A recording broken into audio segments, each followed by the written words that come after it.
रूस और यूक्रेन के बीच छिड़ी जंग रुकने का नाम नहीं ले रही है। एक दिन पहले ही रूस ने ये परमाणु हमले की चेतावनी दी थी।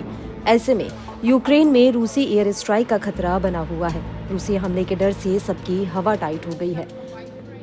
नौबत ये आ गई है कि अमेरिका, इटली समेत कई देश अपनी एम्बेसी पर ताला लगाकर भाग गए हैं।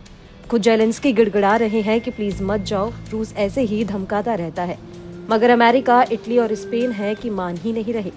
अमेरिका, इटली, स्पेन और ग्रीस ने कीव स्थित अपनी एम्बेसी यानी दूतावास पर ताला लगा दिया। हालांकि यूक्रेन का कहना है कि रूस फर्जी हवाई हमले की धमकी फैला रहा है। इस बीच यूक्रेन के खुफिया निदेशालय ने रूस पर गलत सूचना फैलाने का आरोप लगाया कि बुधवार को वह बड़े पैमाने पर हमला करेगा।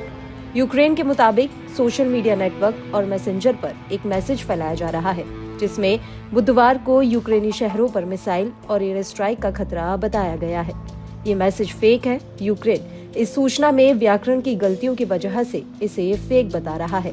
हालांकि अमेरिकी विदेश विभाग के कंसुलर अफेयर्स ब्यूरो की माने तो कीव में अमेरिकी दूतावास को एक संभावित हमले की सूचना मिली थी, इसलिए दूतावास को बंद कर दिया गया। यहाँ खास बात यह है कि रूस यूक्रेन जंग अब खतरनाक मोड़ पर है। हर तरफ से हमले बढ़ गए हैं। अमेरिका ने आग में घी डाल दिया है। जो बाइडेन ने लॉन्ग रेंज वाली अमेरिकी हथियारों के इस्तेमाल की यूक्रेन को मंजूरी देकर पूरे इलाके में खलबली मचा दी है। यूक्रेन भी शायद इसी मौके के इंतजार में था। जैसे ही बाइडेन का ग्रीन सिग्नल मिला, यूक्रेन ने रूस पर अमेरिकी हथियार से हमला कर दिया। अब रूस भी आग बबूला हो गया है। उसने परमाणु अटैक की धमकी दी है, जैसा कि पुतिन का नेचर है। सभी जानते हैं कि यूक्रेन के इस कदम के बाद रूस चुप नहीं बैठेगा। वह अमेरिका और यूक्रेन को करारा जवाब देगा। यही वजह है कि यूक्रेन में रूसी हमले का खतरा मंडरा चुका है।